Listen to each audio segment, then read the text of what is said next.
The modern world is bad. It is inhumane, unfair, and unjust. This is the world of money. It is not for the people. It is for those who produce money, for bankers and financiers. And ordinary people just serve them as attendants. They sweep their palaces. What lies behind the social welfare? Labor. But why does the banker live in 100 and 1,000 times better than worker, than peasant? Why does wildcatter live better? All of them. Do they work harder? It's nonsense. It's ridiculous to say. They do not even produce anything. No material values. But why? Don't you know? Moreover, perhaps you wonder with all sincerity now. So you're thinking bigger and want to open your first bank account. You might be wondering, what is a bank?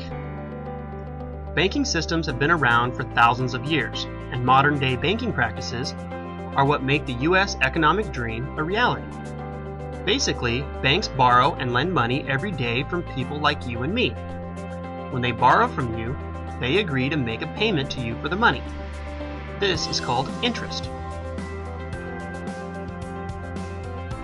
For example, let's say you open a bank account and deposit $10. By having the account, you agree to letting the bank borrow the money and use it to conduct banking business. In exchange, they agree to pay you interest. In this case, they pay 2% and will give you an additional 20 cents every year that the money remains in your account.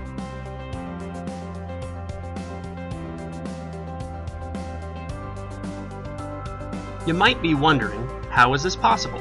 How can I make money by letting the bank conduct business with my money? Basically, you lend the bank $10, who then in turn decides to lend that $10 to someone else for a fee. Perhaps they give your money along with other monies to a newlywed couple, who then uses the money to buy their first home. They don't get the money for free. They agree to pay back all funds loaned in addition to a set interest. In this case, 7%, or 70 cents for every $10.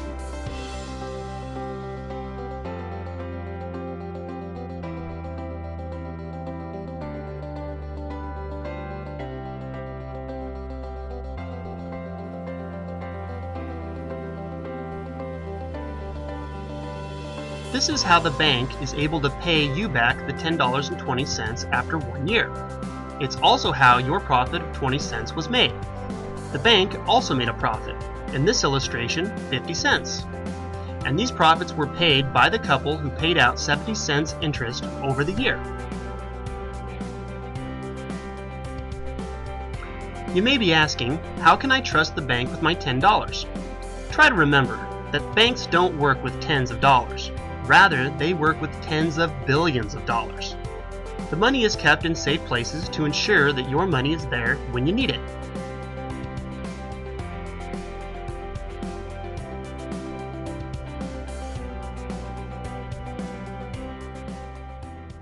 Sincerity now. Reading all of this? Well, banker and worker, simple hard worker like me or my neighbor Johnny? It cannot be compared. Banker is a bank, money, relations, and contacts. But who are we together with Johnny? Nobody. Naturally, the banker lives better than we do. But there is nothing natural here. The point is that everyone got used to this state of affairs, and they took it for granted. As a matter of course, a banker has to live better, and it cannot be otherwise. But it may be otherwise. So why? Why does a banker work less, but live better than worker or miner? However, intuitively, you got the answer by yourselves. Because the banker is a bank. Money. Exactly, money. This is the whole point, the cornerstone. About them, about the money, we should talk more in details. Why should we invest in mutual funds? We all save money. But then, a question comes to our mind. What do I do with the money? How can I get the maximum benefit out of it? After all, we worked really hard for it. We ask our friends and colleagues about where to invest. Well, some will say fixed deposits. Some say buy an insurance policy. But are these the best options we have? You see, with price rises and inflation touching the roof, how will your dreams like buying a car or going on a holiday ever become a reality? Mutual funds, trust me, is the answer. Now you see, when we hear about this mutual funds, it sounds very complicated. We think about filling forms, reading boring bank brochures, going through complex calculations, stock markets. It is simply not everyone's cup of tea. That is where mutual fund experts come in. Like most investors, you may have more interesting things to do in life, like, say, going to a movie or a weekend trip. So leaving investments to the experts is a practical and logical idea. After all, they are the experts. Now you may ask, what are the benefits of mutual funds? Mutual funds offer the convenience of liquidity. This means that you can get access to your money very easily and at short notice. All it takes is a phone call. It is almost like keeping your money in your existing bank account. The only difference, your money has a better chance to grow in a mutual fund. Mutual funds provide the right diversification for your investments. It is a given that stock markets have ups and downs. There is no escape from that fact. To reduce this imminent risk, the asset management company does a very smart thing. They go and invest in not one, but various industries in equity and various securities in debt funds. Mutual funds are well regulated by SEBI, which means that it is always under the hawkeye of SEBI. So there's very less chance of fraud. People think that mutual funds are for those who make a lot of money. This is just a myth. There are mutual fund investments for the junior-most guy in the office to the big entrepreneur. So no matter how much you earn or what your risk appetite is, there is a plan for all of us. You could invest in low-risk products like cash and liquid funds, which have potentially steady returns. Or invest in high-risk products with potentially high returns. For your short-term goals like a foreign holiday or a car, there are debt funds. For long-term goals like your own house or daughter's marriage, there are equity funds. So you have a wide range of investment choices. So now you may say, this is a great idea. But what about the charges? I mean, they are mutual fund experts. The good news is that the charges are very low. Since a professional is managing a large pool of investors like you, the cost that you pay for a professional manager is shared and very small compared to the other investment options in the market. On top of getting good returns for your money, you can also avail long-term tax benefits. This is one of the greatest benefits of this investment. So in all, easy liquidity, diversification, regulated by SEBI, mutual fund is for everyone. Wide investment choices, low charges, long-term tax benefit. All these factors make mutual fund a very practical investment you should seriously consider. It is the stepping stone to your dream. So set your goals and start investing today. You are much closer to your dream than you think.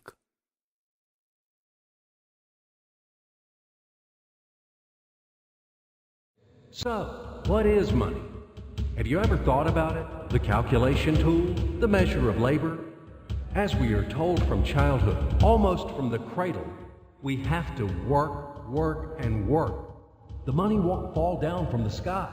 They should be honestly and hardly earned, etc., etc., etc.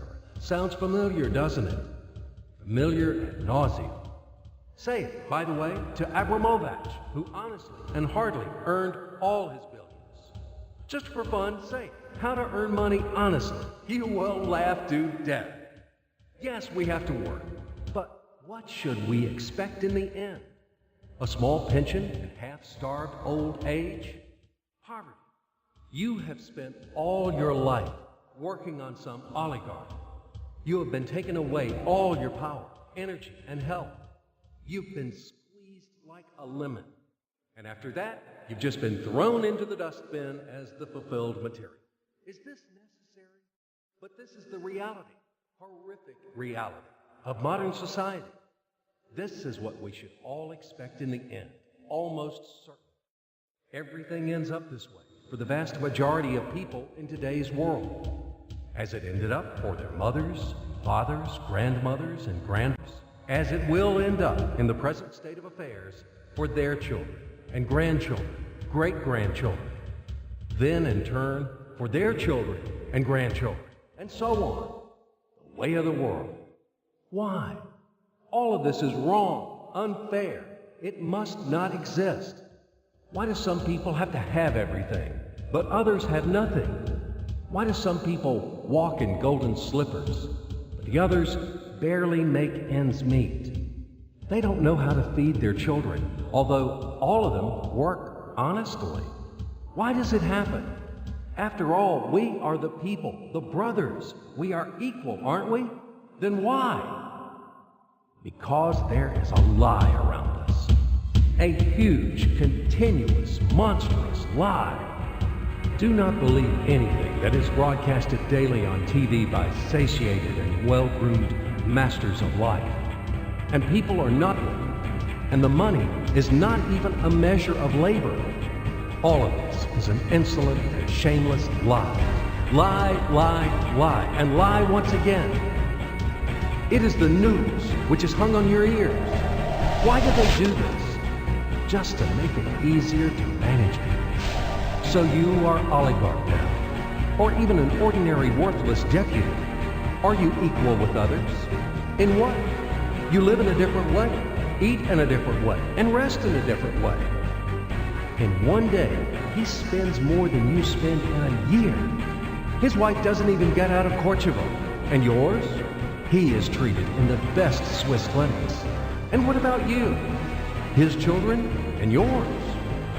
Have you compared? Well, where is your equality? Perhaps you are equal in rights, aren't you? Oh, I forgot about the rights. As it is written in our Constitution, isn't it? By the way, there are a lot of things written on the fence, too. Nice and intelligent things. Read in your spare time. You will be inspired by these things. And what kind of equal rights do we have with the oligarch or the banker? I'm just curious. Right to work? Well, we have such a right in our country. Nobody argues. Work hard for the benefit of... You work hard at the factory, and he, soon quickly, as they say, to each his own. The right to elect and to be elected. Well, you can elect, of course. You're welcome. Just vote. No matter how people vote, most important, how these votes are counted. And what about to be elected? Are you going to be elected somewhere? Do you have the money for that? Gold reserve for the election campaign? No? So breathe smoothly and relax. Come back to your factory. Continue to work hard. And do not rock the boat. The feast of life is not for you. It is for those who are more equal than you. What else is there? However, it is not the essence. There is no sense for further continuation. I hope everything is already clear. What kind of equal rights you both have, and who are more equal. It is all about universal equality and fraternity. It is figured out, I think. Now we move on to the money. We won't talk about the measure of labor. These are fairy tales for idiots. Money is not any measure of labor. Otherwise, you would live like a lord, or maybe you don't work too much. I don't know. But what is money? Shackles, fetters, chains, durable and unbreakable chains holding the slaves in subjection more reliably than any steel. What are slaves in the 21st century? Do you ask me? What slaves? You and me, all around. You, me, him, her, all of us. We are all slaves, slaves of money. More precisely, we are slaves of those who print the money. We are slaves of our masters. Nothing has been changed at all during these centuries on Earth. Oh, oh, oh, we live so far in the slave system. Only outwardly, everything has become more decent, more delicate, and more sophisticated. Our shackles are no longer heavy, rusty, and steel. They are invisible and weightless now. They don't seem to exist. You can go wherever you want. You can do whatever you want. You are free. But in fact, the shackles still exist. And damn, you are not free. Freedom is an illusion. Money, that's the point. Well, where can you go without money? It is not the Stone Age today. You cannot live in a cave. You cannot dress yourself in animal skins. And you cannot hunt for mammoth. And where are they, these damn mammoths? You need a house, clothes, food. And this is all about money, money, money. And once again, money. After all, everything around is just for the money. You cannot make a single step without them. But where do you find the money? That's right, you have to earn them. Do you hear? Clatter of chains, whistling of the whip, and shouting of overseers. Have you ever thought that it is immoral to sell yourself? That it is a kind of prostitution to sell your own strengths, brain, time? What is the difference from the selling of your own body? Yes, but will you object that people have to work? If everybody would stop doing their jobs, what's going to happen then? We will resettle to the caves again, and we will get dressed in animal skins, won't we? That's right. Everything is right. It is very reasonable, logical, and easy to understand. As ABC, even I understood. That's what I'm talking about. Nothing has been changed at all during all these centuries on Earth. And these convincing arguments could be heard for sure in slave society, when the slaveholders had been trying to make understand their obstinate, blunt slaves who didn't want to work for them, that it is necessary to work hard. Stupid slaves! And later, quite recently, in historical times, the landlords told their serfs, after all, if you stop to work, to plow, to sow, and reap, what's going to happen then? Our society will collapse, and we will die of hunger. We will run wild. Yes, it is necessary to work, to create something useful for the society. Otherwise, society will degrade and die.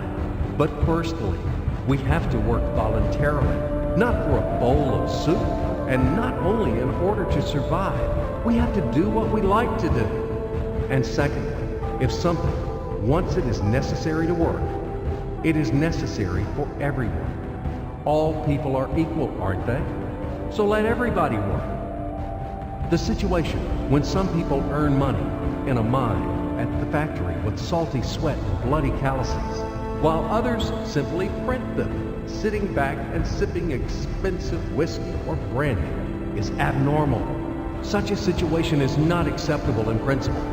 And there are no explanations and no excuses to this state of affairs. Absolutely. Money is just paper, candy wrappers. They are not backed by anything tangible, and according to that, money is simply drawn. Is printed. And these candy wrappers are distributed among the slaves as wages for labor. When the slaves are given an extra wrapper, it means their salary is increased, and they are happy. Are you shocked? Alas, c'est la vie. It is our bitter reality. How is the financial world organized? It is a pyramid. The Fed, U.S. Federal Reserve System, is at the top. The Fed prints dollars. How much? As much as it wants. Of course, Fed adheres to some of its own internal rules and regulations. It tries, for example, not to print too many dollars to prevent complete devaluation of the currency, etc., etc. But in principle, Fed can print as many dollars as it wants. At least, there are no external limitations for that. Absolutely, the U.S. Fed is guided solely by the reasons of expediency. The lower levels of the global pyramid are the central banks of different countries. All other local national banks are situated on even lower levels. Of course, all of this is slightly simplified, but in general, everything corresponds to reality and reflects overall picture. Why do we need banks? Speaking figuratively, banks play the role of blood vessels in the social organism. Through these vessels, the money, blood, from the heart, the central bank, enters to all its organs. Money, blood, wash these organs. They bring life to them. It's not me. You can find this information in any textbook on economics. In which connection dollars are mentioned here? In what relation does the Fed have to us, sinners? The most direct relation to us, I'm telling you. After all, dollar is the global currency. Don't you know this? Let's say Russian central bank, one little proud bird, cannot print rubles without permission of U.S. Fed. Absolutely not. As soon as Russia supplies oil and gas to the USA for $1 billion, it is a wagon of colored pieces of paper with pictures of great American presidents. Then, Russian central bank will be allowed to print rubles in the amount of $1 billion with a clear conscience. This is the only way. Otherwise, Russia will be expelled from the IMF, and in general, the ruble won't be a freely convertible currency. But let it be. This is the topic for another conversation. Check my site later. Do not get distracted. Let's come back to the pyramid. Well, okay, the blood vessels wash. All of this, of course, is wonderful. But the main question is, why does the banker live better than worker? We still have no answer. So what that he has blood vessel? Shall we give him cash bonus for that or vouchers for enhanced diet? I, for example, build houses or bake bread. It is also very important. Does he work harder than me? No. Then why does he live better? And one small question in addition. I've been working and working like a damned for public benefit from morning to night. But anyway, I can't pay off the loans. And all of my friends are in the same situation. Is this normal? It is obviously wrong and unfair. This is eternal credit bondage. But whom do I owe the money to? I owe money to banks, to these blood vessels, washing all and everything. Fuck them all. I don't need this fucking washing. In short, they make fools of us. That's all. As usual, bankers take advantage of the fact that we, simple hard workers, don't have time to figure out all these tricky schemes. We have to feed our families. That's why they take advantage of this situation and ride on our backs, bastards. So don't tell me about blood vessels. We know these vessels. Just give me the gun and Easy, stay calm. And let's figure this out together, okay? Calmly and slowly. But I warn you that I have to strain your brains. It's not easy to unravel in a couple of minutes those things which have been tangled during the centuries by the best sophisticated minds of mankind. But we will try. At least we will show something visually, something from the life of modern banks. We will demonstrate everything on the live example, so to speak. You'll enjoy. So imagine the following quite unusual situation, and watch my hands. Let it be a Nick and Jane, and let it be a Mr. Smith, a banker of Nick and Jane. They both keep their money in his bank. That's why we use the title Mr. Smith, with respect. Nick really wants to buy, well, let's say Jane's bicycle, but he has no money. More precisely, he has money, but not enough, only $10, while Jane wants $100 for her precious bicycle. That's a problem. What should Nick do? Well, this bicycle is so desirable. He gives Jane his $10 as a deposit and asks plaintively not to sell the bike to anyone. He says that he will bring the rest of the money soon. At the same time, he runs to his bank, to the respected Mr. Smith, to get a loan for the missing $90. As ill luck, Mr. Smith has no money at this moment, but he knows perfectly about $10, which Nick gave to Jane. And where will Jane bring his money to? That's right. She will put these $10 in her lovely bank to the same Mr. Smith. Therefore, Mr. Smith asked Nick to come back tomorrow in the hope that tomorrow he will get these $10. And everything happens this way. The next day, Jane brings $10 to the bank. The bank provides Nick these $10 on credit. Nick immediately gives them to Jane. She again puts them in a bank. The bank again provides Nick these $10 on credit, etc. As long as Nick the fool will gather enough money for the bicycle. Don't you get confused yet? Be patient, I told you. These demons have been trying to confuse you during 1,000 years. These damn economists and financiers. But anyway, we will figure everything out. So what do we have in the end? Nick finally got the bike from Jane. Wow! But at the same time, Nick owes $90 to the bank, Mr. Smith. And the bank, in its turn, owes $100 to Jane. In other words, those $10, which existed initially, have magically turned into $200, $190 of debts plus real $10. But these $10 would also turn into $1,000, even in a million or a billion, if Nick would make a more expensive purchase. In this case, our $10 would make the increasing number of its cycles, circuits from hands to hands. That's it. So, what happens in today's world? SOS! It appears that banks also make money out of thin air and multiply them.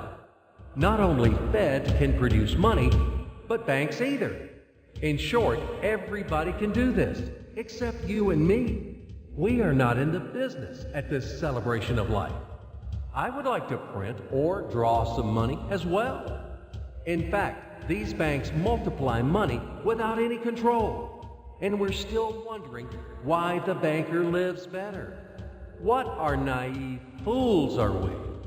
Now it is clear why. The one who produces the money, of course, lives better. But this is not enough. From this moment, poor Nick will never be able to repay his debts owed to the bank, no matter how hard he would work. Silly Nick doesn't know it yet, that he's in slavery to the bank, in credit bondage forever, because those $90 which he owes to Mr. Smith do not exist in nature at all. Sly Mr. Smith made his money out of nothing. He created them out of thin air, just one click. And $10 turned into $200. Yes, but you can object reasonably that the bank itself owes $100 to Jane, and it turns out that bank is in credit bondage to Jane, and it won't be able to repay its debts owed to Jane either. So where's the bank's profit? What's the trick? Ha! You ask what the trick is. The trick is in the fact that bank has a lot of such Janes, thousands and millions, and they will never come for their money all at once. If one Jane comes, the bank will return her the money of 10 other depositors. That's it. It means that the bank's debt is dangerous and not burdensome. In fact, bank's debt is virtual. It exists only on the paper or in the computer program. It will never be repaid in reality, only in case a panic hit happens, when frightened depositors suddenly will come for their money all at once. Or maybe, do you know any other reason why banks go bankrupt from time to time? Here's why. Because there are not enough money for all depositors. There is 90% of thin air in the bank vaults. Just a lilac fog. Thus, bank is okay. It blooms and smells. We don't need to worry about it. But But our Nick has serious problems now. He has to repay all the debts owed to the bank, completely, with interest and penalties. You know this. He will be forced to take a new credit in order to repay the old one. Then again, the new loan, and again, endlessly, until his death. There is no way out of this credit running knot. It does not exist in principle. That's it, trap slam. Now Nick is perpetual debtor of bank. He is a slave. From now on, he will work for bank until he dies. But he still won't repay his debts. After his death, his children and grandchildren will work for this bank. They all are future slaves of the bank. More precisely, they are slaves of this monstrous and cannibalistic global financial system, which spawned this ruthless and inhumane mechanism which must be destroyed finally. Financial apocalypse. It can break our financial chains and can save all of us. It can finally release us from centuries of slavery. All the old will be burned completely in purifying flame of apocalypse, and the new will be established. The Federal Reserve will be burned, and the wind of change will dispel the ashes of this damned insatiable octopus, spider, enmeshed the whole world with its sticky financial nets. Banks in their current form will be razed to the ground. They do not wash anything. Do not believe this bullshit. They bring death to all living things. They suck our blood. Banks are parasites on the healthy body of the society. Mites inflated from our blood. They are voracious and insatiable leeches, clung tightly to us. What do they actually do useful? Do they give loans at their extortionate interest? Actually, why do banks charge you interest on loans? Have you ever thought about it? Usury has always been condemned and despised at all times and among all nations. And now it is the norm. An entrepreneur gets a bank loan. For what do they charge interest on? He wants to create something useful for the society, for the whole society, including the bankers. He has to be encouraged and given privileges for that, instead of stripping off 3 skins from him. But today's banks were created not for that. The interests of the society are not important for them. Banks take care only about their own financial profits and benefits. They don't care about the people. Today's banks are faithful servants of the Federal Reserve. They are greedy and avid bloodsuckers, small ghouls in the service of a giant and evil monster. Modern Earl Dracula, who plunged the whole world into financial bondage, and it sucks and sucks our blood. And it will continue to suck the blood of our children and our grandchildren if we don't stop and destroy it. Hammer an aspen stake to all the banks, and do not forget the silver bullets. Apocalypse, only financial apocalypse. We have no other choices. We are not slaves. We are the people, and we choose freedom.